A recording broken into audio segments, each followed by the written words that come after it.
Welcome to What's the Finish, our weekly podcast where we talk to experts and individuals just like you to discuss not only the flavors and finishes of spirits and foods, but also all the flavors life has to offer, along with the magnificent finishes they bring. So join our host, David Afariat, as he asks the question, what's the finish? Hello, everybody. Welcome to What's the Finish? And we have a very special guest with us today. And we're going to have a conversation that you'll hear in English, but you'll also hear in French as we kind of pass through both. Sometimes that's really difficult on the brain, but we're going to make the most of it. It is my pleasure to welcome Antoine Bacard to the What's the Finish. Antoine, ça va? Comment ça va? Ça va, merci. Et vous? Je suis ravi d'être avec vous aujourd'hui. Very nice to be here within your podcast. Very good, very good. Merci, merci d'être ici, Antoine. Notre première guest français, donc it's very exciting to have you as on our show. And so we just want to make this a very kind of casual conversation, but can you give a brief introduction as to who you are, where you live, and what your fascination with wine? Yeah, sure.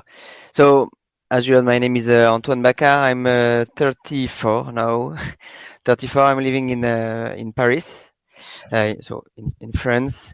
And my history about wine is that I discovered wine probably when I was 18, 19, and little by little, probably thanks a lot to the chef and to the gastronomy, I discovered wine around food, and I discovered more and more wines at the restaurants. My family is also very, they are all wine lovers, and little by little, I started to share my little gems, my favorite wines on a Instagram page, which is called Antoine Bac, which is my kind of nickname, or at least my Instagram nickname. And little by little, it started to grow, and now I'm near to 20,000 followers, essentially in France, but also in the US. And it helped me to discover other wines, because now I have the luck to receive some products sent by a winemaker in order to give them my impression, and also I have more and more friends working either in the wine industry or in the food industry, which are deeply related. Fantastic. And how long have you lived in Paris? Were you are you originally from another area in France? No, I'm actually here since forever. Okay, Paris, toujours Paris. Almost. Alors, I had the luck to travel to study. So I've been to Singapore essentially, and also for my job. So wine is unfortunately not my only passion. I'm also working in a consulting company, and I spent 2 years in Lyon, which is one of the other capital of France. Exactly. In France, we call it the capital des Gaules. And it's also probably the capital of the gastronomy in France. So it was a good opportunity for me, and I spent two years here. It was a super city to live in. Et quelle sorte de consulting que tu fais maintenant? C'est informatique ou c'est... I'm doing consulting in IT, so digital transformation, essentially around the CRM stuff. So okay, we'll leave that to the side. Companies. No, it's fascinating. It's fascinating, and I think, like many people, we do what we have to do as a career, and we have as a hobby or as our personal enjoyment food, wine. And it seems like you're very much in that case. That's how I was. My beginnings were very much consulting, starting a company, and I always weaved in wine and food where I could, either on my own personal time or even when I was doing business development, and even today when I do business development and when I'm meeting with clients, it's a pleasure to be able to consider what everyone else is eating at the table and then pick wines that work well for everyone. And we all know that champagne pairs with everything. Yeah, exactly. But yeah, you're right. I made the same choice than you. As of today, I rather keep my passion separate from my job. I don't want to leave as of now. Maybe it will change at some point to leave from my passion. So I'm separating them. But yeah, you're right. I think the wine and the gastronomy, once you are very passionate about it, it's at the end it always reflects in your job. Everyone at my job and at my clients, they know I'm wine passionate, restaurant passionate. Each time they want to go out somewhere in Paris or want to buy some wine, you can be sure that they can just text me or send me something. Hey, I want to buy that. What do you think about it? I want to go out tonight with some nice wines. Is there a specific place you recommend? So it's it's still a lot about me, even if it's not my proper job. I love it.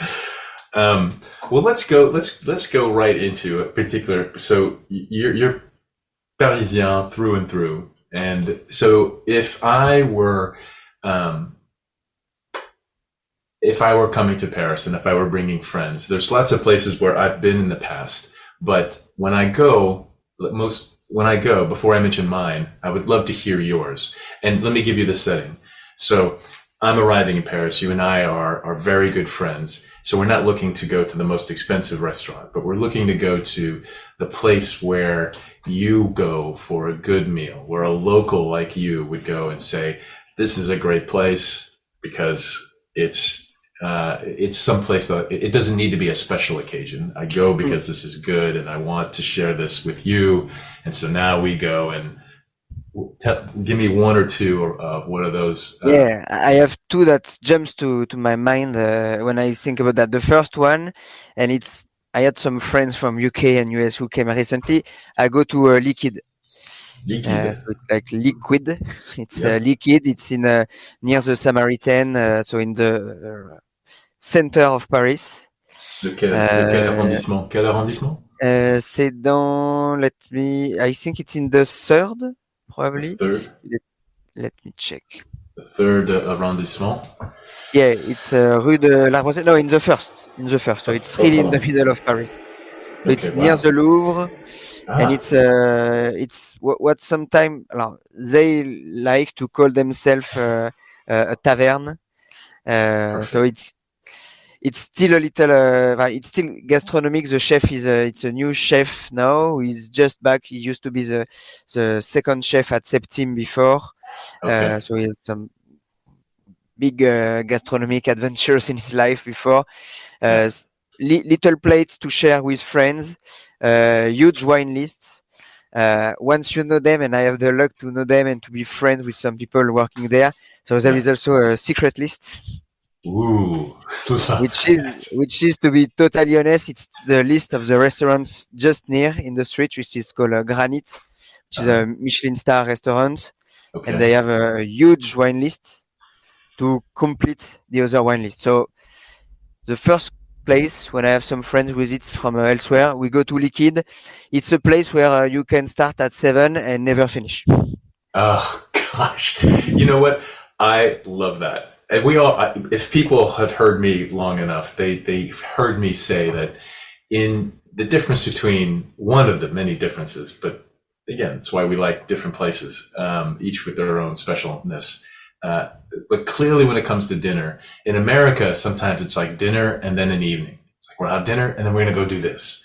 Whereas in France, it's like no, no, no, no. Dinner is the evening. This is the show. This is what we're here for. Yeah. We will sit and we will talk and we will know each other and we will not go do something else. The dinner will pace itself and it becomes the evening. Yeah, and I think it's something when you love to.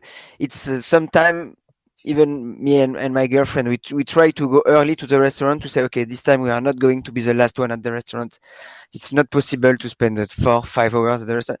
Each time, whatever the time we came, we finish the last ones with the team speaking about wine, and then you want there is already always something to test, another one, and then there is another restaurant staff coming at the same restaurants to discuss, have a drink, etc. And then it's never ending. So, sometimes that's you had to leave at some point, but that's right. That's it right. can never finish. So excellent. So liquid is your first. Did you mention another one? Was it called granite? Yeah. No, yeah, Granite is it's a Michelin star, but it's like Ah, fancy restaurant. The food is amazing. Like the chef has been recently awarded MOF, so Meilleur Ouvrier de France, which is a big thing in France. It's okay. to rewards in all everything about artisanat. So Uh-huh. there is the Meilleur Ouvrier de France, the butcher, the cheese maker, and there is a Okay. chef, and he's a very young guy who just earned it this year, and he got Wow. a restaurant, one Michelin star. I think they are going to have two Michelin star probably very soon. What? It's yeah, it's amazing food. The service is really great. Wine list superb. But I was not. I love to go to this one. I've been there a couple of times. But when I think about going somewhere with some friends, so we have Liquid, which is more like a, let's say, a modern tavern. So modern food, little plates to share, good wine list, good, very young people working there, uh, amazing mood to go there. It's always going to cheer you up when you go out from this place. And there is another one which is very different, but it's going to cheer you up also. It's called le Café des Ministères. Café de So ministère? yes, Café des Ministères. It's in the seventh area, basically behind the Assemblée nationale. Ah bon? Like right behind it. It's a couple of people who are working there. It's Jean Séveigne and Roxane Séveigne. Hmm. Mhm. So they are just the two of them working in the restaurant. So Oh là là. not that many places. Complicated to find table, Ouais. but still it's possible to manage. And here it's more like a traditional French food. So you have Ah vol bon? au vent. It's a Euh, huge vol au vent. Like banquette de if you veau et yeah, blanquette de veau, some fish, some beef Wellington, ah bon? stuff like that. Like, and it's it's very good. You feel like it's the same food that you could eat if you go to your grandmother. C'est ça, Yeah. exactement, exactement. The chef is probably better than my grandmother. I have to admit it, but still it's the same style, like old C'est ça. school French food, the one that you love to Mm. have, not all the time because it can be very rich, Right, but right. it's very good and they are very lovely people. They will take care of you. The wine list is amazing also, and it's another great place. It's good also when you visit France because like that it's not just modern food, the new trend, but sometimes C'est it's good ça. also to C'est discover with ça. classic dish, let's say. So, as I was listening to you, Antoine, describe like our conversation about being in these restaurants for such a long period of time and knowing the friends of being friends with the chef and the team. It reminds me of something I think you understand about you, being curious and having going to these restaurants with friends that are also curious, meaning being open minded. Can you talk a Yeah, little bit more about that? That adds so yeah, much to a meal, right? When you're going with people when you're sharing a moment with people who also get it, who understand. yeah. Uh, well, I think globally in life, it's good to be open-minded and to spend time with people who are open-minded and curious on whatever. But I think, especially when you are spending some time in, let's say, let's call it the wine industry or the wine family or and the gastronomy, I think it's critical because all this industry is about discovering some new stuff, not being in my opinion, it's not about being the best one who is able to find the wine blindly, the year, the exact place, and the Ouais, temperature it was on this hill at this time. For me, it's more like being open-minded, really able to say yes to anything. Like uh, you you don't like natural wine, someone is going to propose you, yeah, okay, give me one glass, and if I don't like it anyway, and maybe it's not like that everywhere, but in the place I used to go, if I try wine, I don't like it, I know I can say no, but I don't like it, so I want another one. And I think it's what we need to do. So, like personally, I always say yes to wine. It's a new region I don't know, from Romania, from Turkey, a new grape Mhm. variety, a new way to produce the wine, biodynamic, Right. organic. Right. All the all the very original way that can be possible to produce some wine with the music in the cellar during all night long, stuff like that. Sometimes it's crazy, sometimes somehow, and I think there is nothing to understand why it's good. Yeah. And I think it's essential. And as I was saying to some friends also, personally, I have some friends like that, so I'm tolerant about that. But I have some friends who always say no to some wines. So Right. it's conventional wines. No, I don't even you to open the wine. I will not drink it. Okay, it's stupid. It's an amazing wine, but why not? Another is only into conventional wine. It's an organic wine, and no, no, no, I don't want to try that. It's only bullshit communication. Blah blah blah. Right. And this, it's I think it's a shame for them, because at the end, it means Exactly. you are going maybe to miss something. Exactly. Exactly. And Because it also comes down to this. I mean, you to make rules about food and wine is to miss out, like you said. So I have the same thing with friends who might be like, I don't eat broccoli. Well, maybe you haven't had broccoli the way it should be made. You know, if you had it steamed and it was, not salted, who would like that? But if it's roasted, if it has just the right amount of sea salt, or if it's served with an aioli, that's very good. Same thing with wines. mm, If I have to stop my own self to say California Chardonnay, usually I don't like it, but you know what? I will try it because mm, the world changes every year. yeah, Harvests are different every year. The winemakers can change, their style can change, and then even your humor or where you were when you tasted this wine may not have been the right time. You may not have been in the right mood. And now to try this wine in a different setting with different food with different people in a different, so it's Chardonnay in California, maybe it's a different producer. You try these things because even if you don't like it, you want to be able to describe why you don't like it. yeah. Yeah, yeah, I agree with you. I think it's the fact to say you don't like it is also important. First, you are right. You have all rights to not like it, Sure. but you need to try to know. And you need to describe why. Yeah, yeah, and Like, to understand why exactly. that's right. And for me, the example you have with the broccoli is like classic. Me, I used to hate spinach. Right. So when I was younger, and even like not that much time ago, I was like, I will never eat spinach in my whole life. I ate that. One time I've been to a restaurant. It was a chef, a good chef, and they told me it's going to be this with spinach, and I was like, I forgot to tell them I'm allergic to spinach, which is absolutely not true. But then it's arrived. I ate it, and it was stunning. It was Stunning. amazing. And That's and now great. I love spinach, but I know what is the way I need to cook That's right. them to like it, because That's right. otherwise, yeah, I know when it's boiled and stuff, yeah, I don't like it. But Right. no, I understand why. So you need to try. Sometimes it's not always a win, but Sure. at least you can say, yeah, I tried it. I remember, and no, I know why. That's wonderful. Um, so let's finish kind of this conversation talking a little bit about the wines that I love so much, but I want to hear from you as well.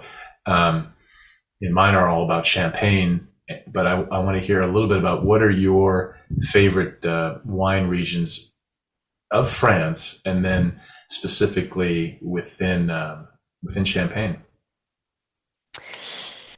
I think Yes. Beaujolais was one of your favorites, right? Yeah, Beaujolais yeah, and yeah, yeah. And it resonates with what you said before. You change, and me, when I started into wines, I used to love Burgundy and drink only Burgundy. Then I've been to Languedoc a lot, and then Mhm. so your palate change. You discover some new stuff, and something you cannot like 5 years ago. Today you love it. So You need to try. And for me, I think Beaujolais was a great example.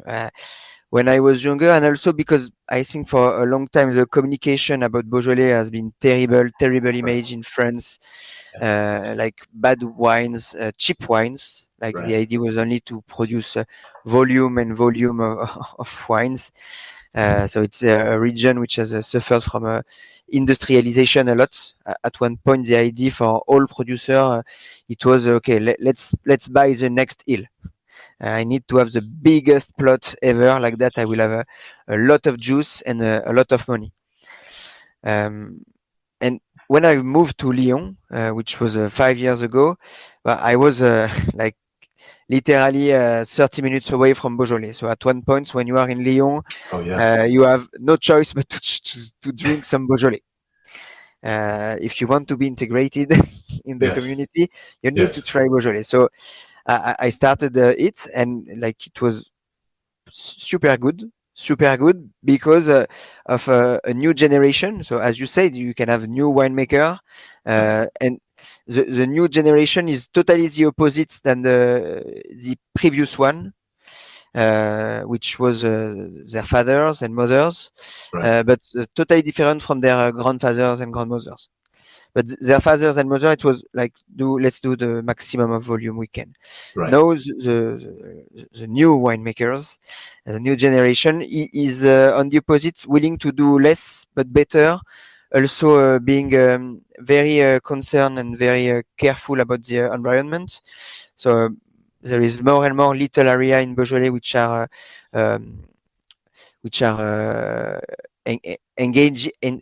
which are engaging all the winemakers in the area to switch to bio or Bio. biodynamic Yeah. or stuff like that, because they see the land was suffering from the produce that were Uh-huh. sent everywhere. So now the industrialization is almost over thanks to this new generation. But it's a choice. They are changed to that, and now they are willing to produce like quality wine. The idea is to have, contrarily to before, to have 10 hectares and stuff like that. They are willing. They are very happy, I think, with 2.5, 3, 5 hectares. In order to work together, they I are think. very. It's big community. They are helping each other. I think it's one of the area where I saw that the most. Each young winemaker you are going to speak with, you're going to say, yeah, it's Marc Delien who used to told me, I used to work with Lapierre who teach me everything, Côte de la Monnière, Bruno and Isabelle Perrault, they learned me how I should do some pet nat and stuff like that. They Uh-huh. all speak together. So it's like new generation doing little but very good, and they all want to produce not a lot of wine but good wine, which is probably the essential when you want to do wine. Wow. I love that. You just gave an example just like that of how a whole new generation changes the way that they make the wines or the style, and making, taking into account the environment and organic production methods is so important, because it creates something that tastes different Mm. and one that matches what people want, and it's not your father's or your grandfather's style of making the wine. I think that is, by the way, the same approach that has been taking over champagne as well. And it's Yes. certainly the case with the champagne that I import, which is, it supports one farmer, one family.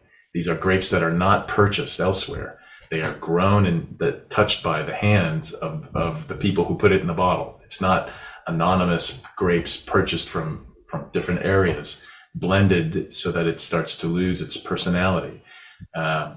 That's exactly what we bring over in import. And Andre Tessier is our first champagne in the region, in Montagne de Reims. And then our latest one is also from the same region, Raffelin Le Pitre.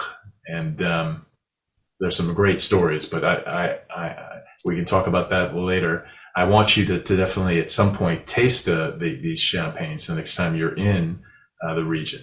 But let's close here a little while we have what time we have left, and tell me a little bit about what's your favorite champagne experience. But I used to have one favorite champagne experience, but I had a huge one a few weeks ago. Ooh. Actually, I had the luck to be invited by the Maison I had the luck to be invited by the Maison Bilcar Salmon Oui. for a day actually to learn about the history of this maison. For me, in my mind, well, I already tried their wines before, Hmm. and it was very good. But for me, I used to think it was some big house, big family, etc. And I met a friend actually now that worked for them and explained me it was totally the opposite. Like it's really it's big. It's exactly in the middle between a big house and a little house. Mm. So but it was a stunning experience because like yeah, as I was saying, I knew the domain before. I had the opportunity to test their wines, but when I met them, I discovered that I knew nothing. And I was like, okay, my opinion is totally wrong. I thought it was just a big industrial champagne. No, it's the opposite. All the people working there they are family almost, all of them, all passionate about the brand which is existing since I don't know when. It's probably in the 70s or 80s, something like that. And I discovered like a huge story. We spent the day out visiting a little close. They have a little parcels called Clos Saint-Hilaire, and we had, and I think also which changed everything. I spent we had a lunch afterward. Mm. Where I was just seated next to the CEO of the company, so it's Mathieu Roland Bilcar, which is Hmm. the CEO of Maison Bilcar Salon, who is like a passionating guys. Like it's some people you start to speak with and you're like, okay, I understand now. I understand why you are doing it this way.